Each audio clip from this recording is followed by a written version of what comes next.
এই ব্ৰহ্ম মুহূৰ্ততে স্নান কৰি পেলাই সূৰ্যৰ কিৰণ পৃথিৱীত পৰাৰ লগে লগে বাহিৰত খালী গায়ে ওলাব লাগে পাৰিলে, কাৰণ তেতিয়া যিটো সূৰ্যৰ ৰশ্মি শৰীৰত পৰে সেইখিনি সময়ত আচলতে আমাৰ ভাৰতবৰ্ষৰ সনাতনী পৰম্পৰা মতে নদীত নামি মানে আকণ্ঠ জলত থাকি পেলাই বা পানীত নামি নাভিলৈকে পানীত থাকি জল অৰ্ঘ্য কৰে।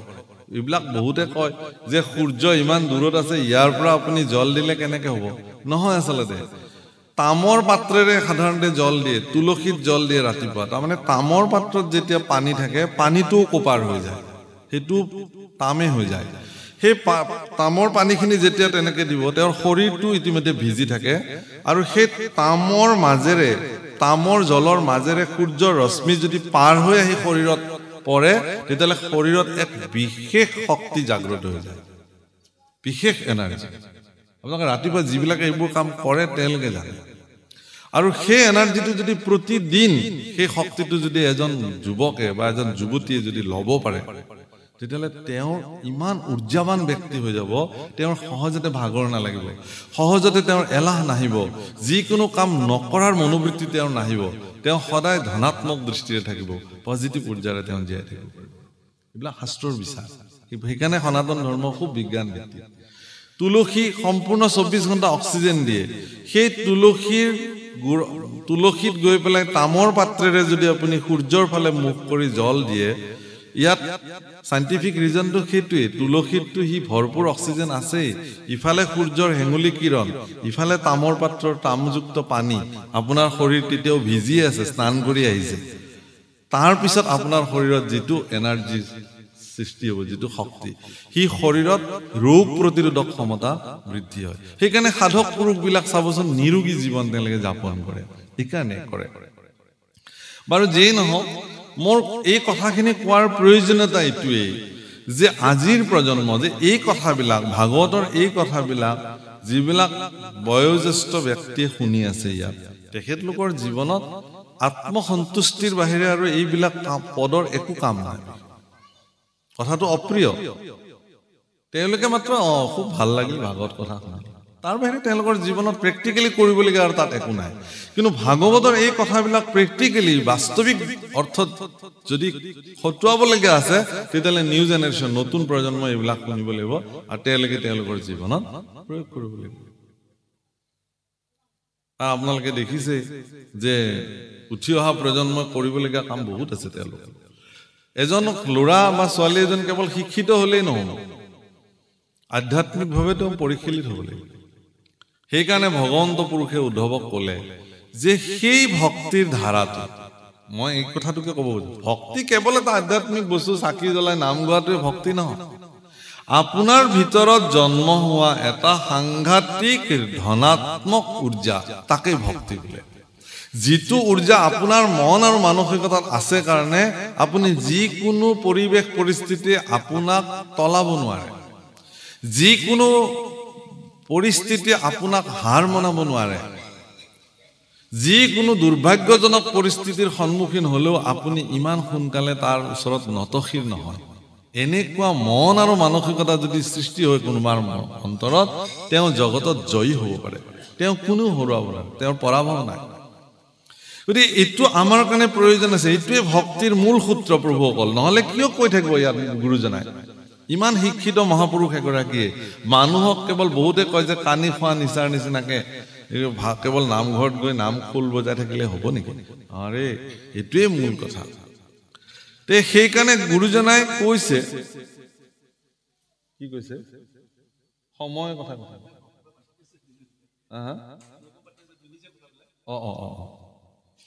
তাৰমানে প্ৰভু মই এইকাৰণে কৈছো যে আজি এখেতলোকে বহিবৰ কাৰণে এডাল বাঁহ লগা হৈছে। মানে মই বাস্তৱ উদাহৰণ দিছো। মই সুধিলো কিয় গৈছে এইফালে, মই একো কোৱা নাই, কথাটো হয় কাৰণ তেখেতলোকৰ এতিয়া এইটো বয়স হৈছে, এটা তেনেকুৱা ছাপোৰ্ট এটা হলে বহি থাকিবলৈ সহজ হয়, কাৰণ এটা বয়স হলে মানুহৰ এইটো হয়। গতিকে তেখেতলোকে ভাগৱত শুনি তাক জীৱনত কাৰ্যকৰী কৰিবৰ কাৰণে তেওঁলোকৰ বয়স আছে জানো? কিন্তু তেওঁলোকৰ এটাই কাম ভাল হ'ব যে তেওঁলোক বয়োবৃদ্ধ লোক হিচাপে উঠি অহা প্ৰজন্মক ইয়াৰ এক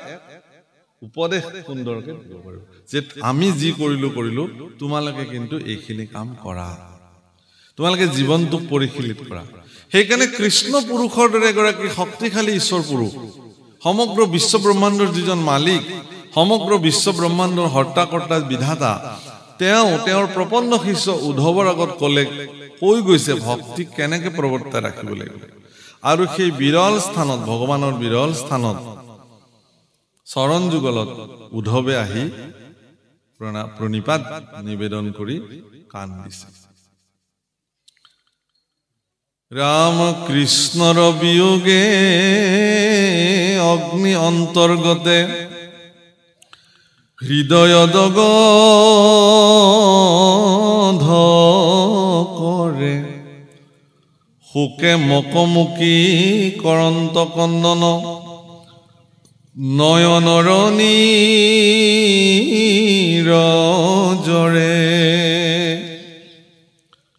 হে ৰাম কতোক্ষণে আখি মুচি মুখ পাছে, উঠিলা নমায়া মাথ কৰি কৃতাঞ্জলি বুলিবে লাগিলা। শোকে গদগদ মাত ৰাম বংশক সংহৰি এৰি ভূমি তুমি যাই বাহা জানিলো আমি। ঋষি সাপ বাপ ব্যৰ্থ নকৰিলা, যিহেতু জগত স্বামী। ঈশ্বৰ পুৰুষে ঋষি সাপ ব্যৰ্থ নকৰিলে, কাৰণ ঋষি এগৰাকীয়ে এদিন যদু বংশৰ ল'ৰাবিলাকে এগৰাকী ঋষিক, ত্ৰিকালজ্ঞ ঋষিক পৰীক্ষা চাইছিলে যে এওঁনো কিমান ত্ৰিকালজ্ঞ। সেইকাৰণে এগৰাকী ধুনীয়া ল'ৰা, যদু বংশৰ এটা ধুনীয়া ল'ৰা, ছোৱালীৰ নিচিনা দেখা ধুনীয়া ল'ৰা এটা ছোৱালীৰ সাজ সজ্জা পৰিধান কৰি একটুকুৰ লোহা পেটৰ ভিতৰত দি কাপোৰ মেৰাই মেৰাই গৰ্ভৱতী নাৰী কৰি পেলাই তেওঁৰ সন্মুখত লৈ গ'ল যে হে ত্ৰিকালজ্ঞ মহাপুৰুষ, তুমি বাৰু কোৱাচোন আমাৰ এই কন্যা সন্তানগৰাকীৰ, আমাৰ এই কইনাগৰাকীৰ গৰ্ভত ল'ৰা সন্তান আছেনে ছোৱালী সন্তান আছে? আপুনিতো ত্ৰিকালজ্ঞ। তেওঁ ধ্যানত বহিলে, ধ্যানত বহি দেখিলে যে এইটো আভুৱা ভাৰিবলৈ আহিছে। তেওঁৰ মুখেৰে ওলাই আহিলে, যা, এইটোতো ল'ৰাও নহয় ছোৱালীও নহয়, এটুকুৰ লোহাহে আছে ভিতৰত, এই লো টুকুৰে তহঁতৰ বংশ বিনাশ হৈ যাব, কৈ দিলে মুখেৰে। হাহাকাৰ লাগি গ'ল, ঋষিৰ মুখৰ বাণী, ইমান ত্ৰিকালজ্ঞ পুৰুষ, একটুকুৰ লোহাই এটা বংশ বিনাশ কৰিব। ভগৱান কৃষ্ণৰ বংশ, তাকো যদু বংশ বুলিব নাই, যদু সেনানী বুলিব নাই। এগৰাকী সেনাৰ অক্ষয়ণী সেনাৰ সমান শক্তি তেওঁলোকৰ, সমস্ত পৃথিৱীয়ে যাক ভয় কৰে। এনেকুৱা যদু বংশ দ্বাৰিকাত অৱস্থিত হৈ থকা প্ৰতিগৰাকী যদু বংশৰ মাজত হাহাকাৰ লাগি গ'ল। আৰু তেওঁলোকে গৈ বয়োবৃদ্ধ যদু বংশসকলক গৈ পেলাই এই কথাটো ক'লে যে আজি বৰ ডাঙৰ অনৰ্থক এটা হৈ গ'ল, এনেকুৱা ঋষি সাপৰ দ্বাৰা অভিশপ্ত হলো আমি। তেতিয়া বয়োবৃদ্ধ বিলাকে এটা উপায় দিলে কি, যে যিহেতু এই লোহা টুকুৰে আমাৰ মৃত্যুৰ কাৰণ, বংশটো ধ্বংসৰ কাৰণ, গতিকে এই লো টুকুৰ সাগৰৰ পাৰত গৈ শিলত ঘঁহি ঘঁহি ঘঁহি ঘঁহি শেষ কৰি দিব লাগিব। কথামতে কাম, বাহুবলী পৰাক্ৰমী বীৰ পুৰুষসকলে গৈ শিলত ঘঁহি ঘঁহি ঘঁহি ঘঁহি একদম প্ৰকাণ্ড লোহা টুকুৰ শেষ কৰি দিলে। অকমান বাচিলে, বোলে এইখিনি এতিয়া ঘঁহিবলৈও টান, হেৰি কৰিবলৈ টান, এইখিনিয়েনো আমাৰ যদু বংশক কি কৰিব বুলি সাগৰত দলি মাৰিলে। তাকে মাছে খালে, সেই মাছৰ পেটত সেই লো টুকুৰ ওলাল। ব্যাধে দেখিলে যে এইটুকুৰ বৰ তীক্ষ্ণ লোহা, মোৰ তীৰ বনাবলৈ ভাল হ'ব বুলি লৈ গ'ল। আৰু জীপাত তীৰেৰে ভগৱান কৃষ্ণ বৈকুণ্ঠী প্ৰয়াণ কৰিছে। আৰু সেই লোহাৰ গুৰিবিলাক, এগৰাকী ব্ৰাহ্মজ্ঞ ঋষিৰ মুখৰ বাণীৰ ইমান ক্ষমতা যে সেই লোহাৰ গুৰিবিলাক সাগৰৰ পাৰত জন্ম হোৱা খাদুৰী আৰু মাদুৰী বনৰ গাত লাগি লাগি থাকিল সাগৰৰ ঢৌতে গতিকে সেই মাদুৰী বন কুহিয়াৰৰ নিচিনা মতা মতা লাঠিৰ নিচিনা খাদুৰী মাদুৰী বন সাগৰৰ পাৰত জন্ম হয় বালি চাপৰি তাতে প্ৰভাসত তাতে তেওঁলোকে পিকনিক খাবলৈ গ'ল এদিন আৰু তাতে মদ্যপান কৰিলে ফূৰ্তি কৰিলে আপোনালোকে যিবোৰ কথা আমাৰ বৰ্তমানো জগতত চলি আছে উত্ৰাৱল হৈ পিকনিক খাবলৈ গৈ মানুহ মৰে নহয় মাৰামাৰি লাগি পেলাই একেই কাণ্ড তাতেও গৈ ইজনে সিজনৰ লাগি কাজিয়া লাগি নিজৰ নিজৰ মাজতে কুবোৱা কুবুকে চববোৰ মৰি থাকিলে কাকো কোনেও একো বাধা দিব নোৱাৰিলে শেষত বলৰামে এনেকুৱা তেওঁৰ চকুৰ সন্মুখত হোৱা পৰিঘটনা সহিব নোৱাৰি তেওঁ সমাধিত বিলীন হৈ তেওঁ প্ৰাণ ত্যাগ কৰিলে তাকে দেখি ভগৱান কৃষ্ণই বোলে মোৰো সময় হৈছে তেওঁ গৈ শিশু অশ্বত্থ বৃক্ষৰ তলত বহাৰ সিদ্ধান্ত ল'লে আৰু সেই সময়তে গৈ উদ্ধৱে তেওঁ দৰ্শন কৰিছে উদ্ধৱে জানে যে এতিয়া ঋষি সাপ বৰ ব্যৰ্থ নকৰিলে ভগৱান কৃষ্ণৰ জন্মৰ মূল কাৰণটোৱে আছিল কি গো ব্ৰাহ্মণ্য হিতায় চ ব্ৰাহ্মণ আৰু গো মানে গোকুল মানে গৰু বিলাকৰ নিৰাপত্তা আৰু ব্ৰাহ্মণৰ নিৰাপত্তা এইটো ভগৱান কৃষ্ণৰ মানে সংকল্প আছে তেওঁৰ জন্ম গতিকে সেইকাৰণে তেওঁ নিজে গৰু চৰাইছিল যাৰ নাম গোবিন্দ সেইকাৰণে গোকুলত তেওঁ ডাঙৰ হৈছিল গৰুৰে স্থানত তেওঁ ডাঙৰ হৈছিল ভগৱান কৃষ্ণ ব্ৰাহ্মণৰ যি ক্ষমতা ব্ৰাহ্মণ বুলি ক'লে ব্ৰহ্ম জানন্তি চ ব্ৰাহ্মণ ব্ৰহ্মক যিজনে জানিব পাৰে তেওঁ ব্ৰাহ্মণ আপুনি যদি ব্ৰহ্মক জানিব পাৰে আপুনিয়ে ব্ৰাহ্মণ আপোনাৰ নিৰাপত্তাৰ কাৰণে ভগৱানে যি কৰিব লাগে তাকে গতিকে সেই ব্ৰাহ্মণৰ বাণী সাধকসকলৰ বাণী যাতে জগতত নিশেষ হৈ নাযায় সেইকাৰণে ভগৱানে ঋষি সাপটো ব্যৰ্থ নকৰিলে এই কথা আজি উদ্ধৱে স্বীকাৰ কৰিছে যে প্ৰভু তুমি পৰম জগতৰ স্বামী সেইকাৰণে তুমি তোমাৰ ঋষি সাপ তুমি ব্যৰ্থ নকৰিলা ৰাম তোমাৰ চৰণ নেদেখি খনেকো থাকিবে নোৱাৰো হৰি তুমি এৰিলাত ঐ বন্ধু মাধৱ অৱশ্যে যাইব মৰি তুমি যদি এৰি যোৱা প্ৰভু তুমিতো মোৰ পৰম বান্ধৱ তুমি মোৰ ইষ্টদেউ তুমি মোৰ জগতৰ সৰ্বোচ্চ গতিকে তুমি যদি মোক এৰি যোৱা তেতিয়াহ'লে ময়ো মৰাটো নিশ্চিত কাৰণ মই কাক লৈ জীয়াই থাকিম প্ৰভুকল ভগৱান কৃষ্ণ ভক্তসকলৰ কাৰণে জীৱন গোপীবিলাকে কৃষ্ণক অকল কৃষ্ণ বুলি সম্বোধন কৰা নাই প্ৰাণ কৃষ্ণ বুলি সম্বোধন কৰিছে হে প্ৰাণ কৃষ্ণ ৰাসত গোপীসকলে কি বুলি কৈছে ভগৱান কৃষ্ণ হে প্ৰাণ কৃষ্ণ তাৰমানে তুমি আমাৰ প্ৰাণ প্ৰভুকল অকল ভগৱান কৃষ্ণক গোপীসকলে প্ৰাণ বুলি মান্যতা কৰিছে এনে নহয় স্বয়ং ভগৱান কৃষ্ণইও ভক্ত গোপীসকলক তেওঁৰ প্ৰাণ বুলি গণ্য কৰিছে জীৱন বুলি গণ্য কৰিছে যেতিয়া মথুৰালৈকে লৈ যায় অক্ৰূৰে ভগৱান কৃষ্ণই অক্ৰূৰক কৈছে যে হে খুৰাদেউ তেওঁলোকৰ বংশত সম্বন্ধত খুৰাক হয়তো তেওঁ তাৰ পৰা আহিছে মথুৰাৰ পৰা কংসৰ ভায়েক হয় সেইকাৰণে আপোনাৰ বসুদেৱৰ ভায়েক হয় এটাকে খুৰা হয় বোলে তুমি ব্ৰহ্ম মুহূৰ্তৰ আগতেই মোক লৈ যাব লাগিব কিন্তু মনত ৰাখিবা বোলে কেলে বোলে পোহৰ হোৱাত মোক নিব নোৱাৰিবা গোকুলৰ পৰা কাৰণ মোৰ প্ৰাণ গোপীসকলে মোক তোমাক লৈ যাবলৈ নিদিব সেইকাৰণে গোপীবিলাকে কান্দিছে কি বুলি জানে যে আমাৰ জীৱনৰ চূড়ান্ত শত্ৰু এজনৰ নাম হ'ল অক্ৰূৰ গোপীবিলাকে কাকো বেয়া নাপায় গোপীবিলাকে কৈছে যে আমাৰ জীৱনৰ একমাত্ৰ শত্ৰুটোৱে হ'ল কোন অক্ৰূৰ কাৰণ আমাৰ প্ৰাণৰ কৃষ্ণক আমাৰ ওচৰৰ পৰা লৈ যোৱা তেওঁৱে আমাৰ জীৱনৰ একমাত্ৰ শত্ৰু ভগৱান কৃষ্ণক আপোনাৰ পৰা যদি কোনোবাই কৃষ্ণক অতৰাই দিয়ে আপুনি মনত ৰাখিব সেইজনে আপোনাৰ জীৱনৰ আচল শত্ৰু এইটো আচল আধ্যাত্মিকতা যদি আপোনাৰ জীৱনত কৃষ্ণক বান্ধৱ বুলি কোনোবাই দেখুৱাই দিয়ে তেতিয়াহ'লে সেইজন আপোনাৰ জীৱনৰ পৰম বান্ধৱ যিজনে আপোনাক কৃষ্ণক চিনাই দিয়ে যে কৃষ্ণ ব্যতিৰেকে জীৱন অতিবাহিত কৰাটো মিছা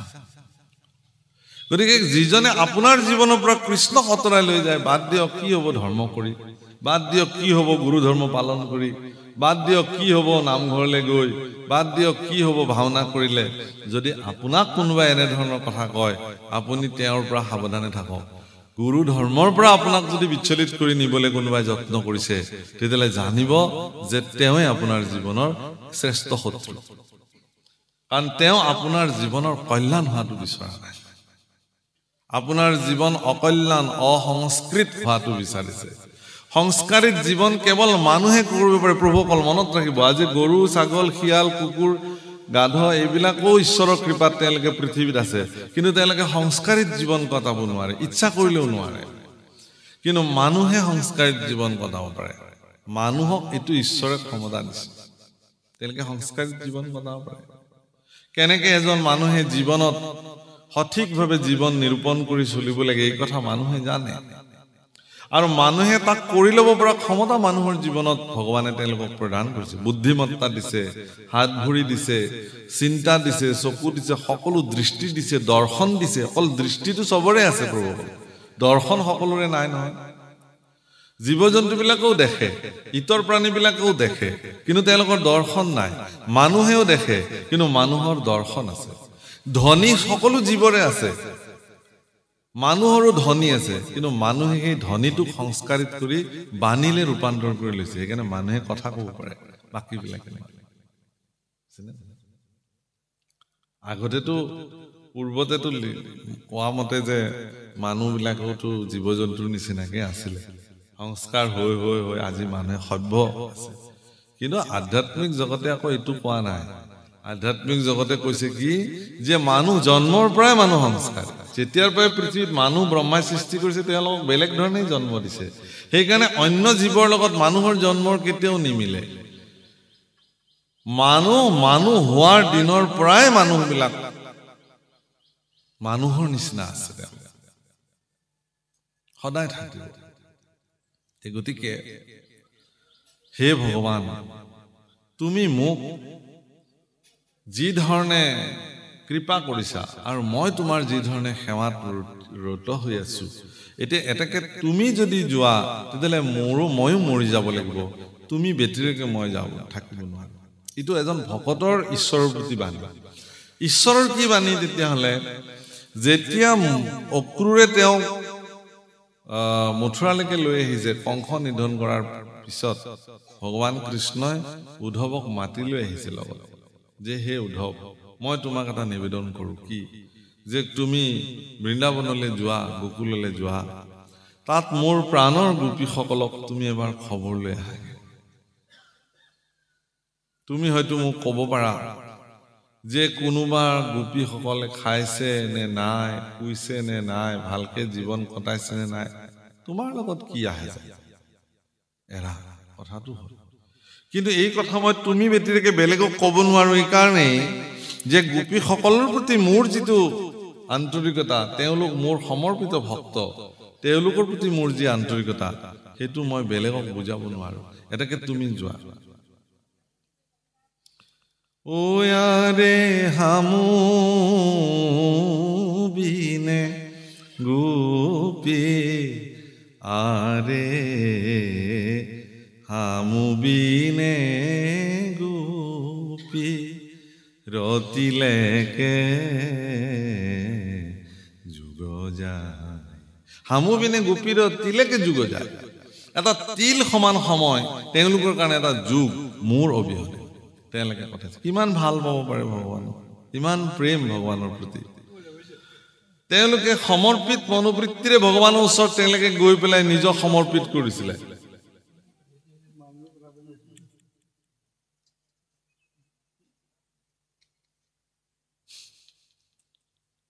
বহি লগ দেই পিছত কথা পাতিম গতিকে হামু বিনে গোপীৰতিলৈকে যুগে যায় মোৰ অবিহনে এটা তিল সমান সময় গোপীসকলৰ এটা যুগৰ নিচিনা গুচি গৈছে গতিকে সেয়া অকল গোপীসকল নহয় আপোনাৰ কাৰণেও ভগৱানে এই মনোবৃত্তি দিব পাৰে সেই সৌভাগ্যৱান হ'বৰ কাৰণে আপুনি সাধনা কৰিব লাগিব কিন্তু এটোও ঠিক যে সেই সাধনাত যদি আপুনি সিদ্ধ হয় তেতিয়ালে আপোনাৰ কাৰণেও ভগৱানে কান দিব কিন্তু আপোনালে মনত পেলাই পেলাই ভগৱানে আপোনাৰ ওচৰলৈ আহিব সেইটো এক নিয়ম সেইকাৰণে উদ্ধৱেও কৈছে যে প্ৰভু মই তুমি অবিহনে মই থাকিব নোৱাৰো ৰাম তুমি তপ পুণ্য তুমি বিনে শূন্য কিমান ধুনীয়া কথা কৈছে ও দেখো ইটো জগত কাৰ্পণ্যকো কৰো চৰণত ধৌ লয়ু কমুক লগত মোকো লৈ যোৱা তাতকে লগত তুমি যি পদ্ধতিৰে এই জীৱনৰ অৱসান কৰিব খুজিছা মোকো একেধৰণে লগত লৈ গুচি যোৱা কিনো অসুবিধা আছে কাৰণ তুমি মোৰ জীৱনৰ তপস্যা মোৰ কাৰণে তুমি মোৰ জীৱনৰ পুণ্য ফল সকলো তুমি ব্যতিৰেক মই এই জগতত মোৰ কোনো অস্তিত্ব নাই মই সকলো কেৱল শূন্য দেখো কিন্তু আমাৰ চিন্তা কি যে ধনেই মোৰ কাৰণে তপস্যা ঐশ্বৰ্য বিভূতিয়ে মোৰ কাৰণে সাধনা যশস্যা মান কৃতিত্বই মোৰ জীৱনৰ সৰ্বোচ্চ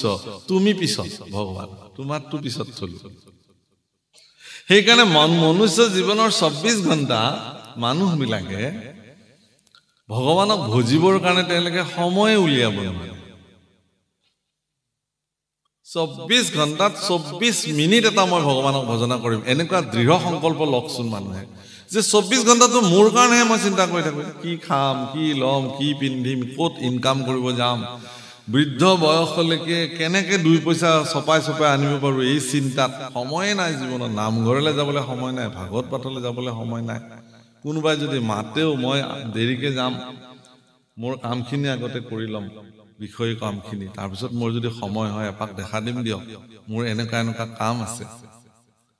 তাৰপিছত মই আপোনাক যদি পাৰো এপাক দেখা দিম সেইকাৰণে গৃহস্থই কয় বোলে ঠিক আছে দিয়ক যদি দিনৰ ভাগত আপুনি ব্যস্ততা তে গধূলি হলে এপাক দেখা দিব আৰু হ'ব দিয়ক ভালে পালে গধূলি এপাক যায় আৰু মাতিলে মই আহিব নোৱাৰিলো দেই বেয়া নহব গধূলি আহে কাৰণ আচল অমৃতটো পান কৰাৰ কাৰণে তেওঁৰ হাবিয়াস নাই গৃহস্থই মাতিছে সৌজন্যতাৰ খাতিৰত এবাৰ দেখা দিব লাগে গতিকে 24 ঘণ্টা কেৱল নিজৰ কাৰণে থকা ব্যক্তিবিলাকে গোটেই জীৱন তেওঁ যদি 100 বছৰৰ জীৱন অতিবাহিত কৰে 100 বছৰত তেওঁ এটা দিনো ভগৱানৰ কাৰণে সমৰ্পিত নহল হিচাপ কৰি যদি দেখে যে তেওঁ কৃষ্ণ সন্মুখী হৈ কিমান সময় থাকিলে কৃষ্ণ বিমুখী হৈ কিমান সময় থাকিলে দেখিলে যে গোটেই জীৱন কৃষ্ণ বিমুখী হৈ থাকিলে কেৱল বিষয় ধন টকা পইচা লাগে পুত্ৰ ভাৰ্যাক কেনেকে ঠিকছে টকা পইচা দি থৈ যাব পাৰো মাটি সম্পত্তি কেনেকে এগালমান কৰি থৈ যাব পাৰো মোৰ দেউতাক যিদিনাখন মই শ্মশানলৈ লৈ গৈছিলো কান্ধত তুলি পেলাই 2014 চনত মই সিদিনাখন এটা বিশেষ কথা অনুভৱ কৰিছো আগু পিছেও যাওঁ কিন্তু এই কথাটো ইমান মন কৰা নাছিল সমাজৰ লোকে ক'লে আপোনালোকৰ ইফালে উজনিৰ ফালে এইটো নিয়ম আছে নে নাজানো আমাৰ ৰামনিৰ ফালে এইটো নিয়ম আছে যে য'ত তেওঁ সৎকাৰ কৰা হয় হবদেহটো তাত এটা যিকোনো মূল্য পইচা এটা পাতি পইচা এটা অৰ্পণ কৰিব লাগে কৰি বসুমতীৰ পৰা সেই 6 ফুট মাটি সেই কিনি ল'ব লাগে ক্ৰয় কৰি ল'ব মানে মই ভাবো যে এইটোনো কি নিয়ম কিন্তু নহয় আচলতে এইটো সমাজৰ কাৰণে এটা ডাঙৰ বাৰ্তা যে যিজন ব্যক্তিয়ে জীৱন্ত অৱস্থাত বাহাদুৰি মাৰিছিল যে মোৰ 100 বিঘা মাটি সেইজন মানুহ কিন্তু মৃত্যু তেওঁৰ হবদেহটো সৎকাৰ কৰিবলৈ 6 ফুট মাটিও কিন্তু তেওঁৰ হিচাপত নাই কিন্তু জীয়াই থকাত সেইজন মানুহে কিন্তু বাহাদুৰি কৰিছিল যে মোৰ ইমান মাটিৰ মই মালিক মাটি কিন্তু পৰি থাকিল জোৰে মাটি সেই মাটি তেওঁ মৃত্যুৰ পিছত কোন মালিক হল চাবলৈও তেওঁ আৰু জীৱনত কেতিয়াও আহিব নোৱাৰে ল'ৰা ছোৱালী সঠিকভাৱে সেই মাটিক উচিত মৰ্যাদা দি ৰাখিব পাৰিলে না নাই হেতু তেওঁ নাজানে এইটো সমাজলৈ এটা শিক্ষা ধন টকা পইচা মাটি সম্পত্তি আমাক লাগিব, মই নালাগে বুলি নকওঁ। কিন্তু এইবোৰতেই যেতিয়া মানুহ গোটেই জীৱন কেৱল মজি থাকে, তেওঁ জীৱনৰ মনুষ্য জীৱন লৈ পেলাই যে অন্য এটা বিষয়তো তেওঁ ৰতি হ'ব লাগিছিল, আৰু অন্য এটা সোৱাদো যে তেওঁৰ জীৱনত আছিল, যিটো কৃষ্ণ ভক্তিৰ সোৱাদ, সেইটো তেওঁৰ জীৱনত কেতিয়াও প্ৰাপ্তি নহ'ল। যাৰ বিনিময়ত মনুষ্য জীৱন ধৰাৰ কোনো সাৰ্থকে তেওঁৰ জীৱনত নহ'ল। সেইকাৰণে উদ্ধৱে কৈছে যে উদ্ধৱটো বৃহস্পতিৰ শিষ্য আছিল। সেই সময়ত এগৰাকী প্ৰসিদ্ধ শিক্ষিত লোক আছিল। তেওঁ ইচ্ছা কৰিলে যিকোনো এগৰাকী প্ৰসিদ্ধ চক্ৰৱৰ্তী ৰজাৰ ওচৰত গৈ ক্ষত্ৰিয় বীৰ পুৰুষ হিচাপে যিকোনো এটা দায়িত্বত মকৰল লৈ পেলাই তেওঁ এটা বিলাসবহুল জীৱন কটাব পাৰিলেহেঁতেন। আজিৰ তাৰিখত শিক্ষিত মানুহৰতো চাকৰিৰ অভাৱ নাইতো। যোগ্যতা ব্যক্তি, যোগ্যৱান ব্যক্তিবিলাকৰ কাৰণে চাকৰিৰ কোনো অভাৱ নাই। গতিকে তেওঁ পাৰিলেহেঁতেন, কিন্তু তেওঁ কৰা নাই। সেইটো তেওঁ কেৱল কৃষ্ণৰ চৰণ সেৱাতে গোটেই জীৱনৰ সৰ্বোচ্চ জ্ঞান, গৰিমা, যশস্যা, কৃতিত্ব সকলো তাত প্ৰয়োগ কৰিছে। হনুমানৰ দৰে পৰম পৰাক্ৰমী পুৰুষ এজন, য'ত হনুমানৰ বিষয়ে যেতিয়া গোস্বামী তুলসীদাসে তেওঁৰ চালিচা লিখিছে, তাত তেওঁ কি বুলি কৈছে? জ্ঞানী নাম অগ্ৰগণ্য। পৃথিৱীত জ্ঞানীসকলৰ ভিতৰত 1 নম্বৰতে যাৰ নাম লিখিব পাৰি, বুদ্ধিমতাম বৰিষ্ঠম, বুদ্ধিত বৰিষ্ঠ আছিল তেওঁ। আৰু শাৰীৰিক সামৰ্থ্যতো তেওঁ বহুত বাহুবলী পৰাক্ৰমী লোক আছিলে। কিন্তু তেওঁৰ শাৰীৰিক বল, পৰাক্ৰম, বুদ্ধিমত্তা, অত্যন্ত প্ৰখৰ বুদ্ধি সম্পন্ন, সকলো তেওঁ কেৱল প্ৰভু ৰামচন্দ্ৰৰ চৰণ সেৱাৰ কাৰণে সমৰ্পিত কৰিছে। সেইকাৰণে আজি উদ্ধৱে কৈছে যে মই কাৰ্পণ্যকো কৰো তোমাৰ চৰণত ধৰিছো, মোকো তুমি লগত লৈ যোৱা। ৰাম তোমাৰ চৰণ পংকজ পুজিবে, কত পুণ্যে পাইলো লাগ। বাপ জগন্নাথ নকৰায়নাথ, ভকতক তুমি ত্যাগ। উদ্ধৱৰ ঠাইত অন্য কোনোবা হোৱাহেঁতেন মৰা কথাটো নকলেহেঁতেন, মোকো লগত লৈ যোৱা এই বুলি নকলেহেঁতেন। যে হে প্ৰভু, মই তোমাৰ গোটেই জীৱন সেৱা কৰিলো, মোকো এটা কিবা চান্স দি থৈ যাওক আৰু যাবৰ সময়ত, কলেহেঁতেন নহয় নিশ্চয়। এই সুযোগ উদ্ধৱে এৰিলেহেঁতেন জানো? কিন্তু উদ্ধৱে সেইটো বিচৰা নাই। যদি উদ্ধৱে যে তোমাৰ সেৱা কৰাৰ বিনিময়ত মোক তুমি কিবা এটা দি যোৱা বুলি ক'লেহেঁতেন, তেতিয়াহ'লে তেওঁৰ গোটেই জীৱনজোৰা ভগৱানৰ চৰণত যি সেৱা, সেই সেৱা স্বাৰ্থপৰ সেৱা হিচাপে জগতত বিবেচিত হ'লহেঁতেন। কিন্তু তেওঁ যে ভগৱানক কৰা সেৱা তেওঁৰ যে নিস্বাৰ্থ আছিলে, সেই কথাটো এই বাক্যৰ দ্বাৰা প্ৰতিপন্ন হৈছে জগতত। সেইকাৰণে প্ৰভু অকল ভগৱানৰ সেৱা কেতিয়াও স্বাৰ্থপৰ দৃষ্টিৰে কৰিব নালাগে। সকাম মনোবৃত্তিৰে ভগৱানৰ সেৱা কৰা নাযায়, নিষ্কামী মনোবৃত্তিৰে, অৰ্থাৎ নিস্বাৰ্থতাৰে যে ভগৱান মই তোমাক সেৱা কৰিছো, মোক কিবা প্ৰাপ্তিৰ কাৰণে নহয়, কেলেই যে ভগৱানে আপোনাৰ কি প্ৰয়োজন সেই কথা ভগৱানে জানে। কাৰণ তেওঁ অন্তৰ্যামীতো, আপোনাৰ ভিতৰত তেওঁ যদি বহি আছে, তেতিয়াহ'লে তেওঁ কেনেকে নাজানিব? তেওঁ সকলো জানে। গতিকে আপুনি নিশ্চিন্ত হৈ থাকক। গতিকে আপোনাক তেওঁ যেনেধৰণে চলাব লাগে তেনেধৰণে চলাব। ৰাম সাম্যকে অমৃত তোমাৰ চৰিত্ৰ, শুনে মাত্ৰ যিটো নৰে, পায়া প্ৰেম ভাৱ নেৰৈ তজু পাৱ, বিষয়কো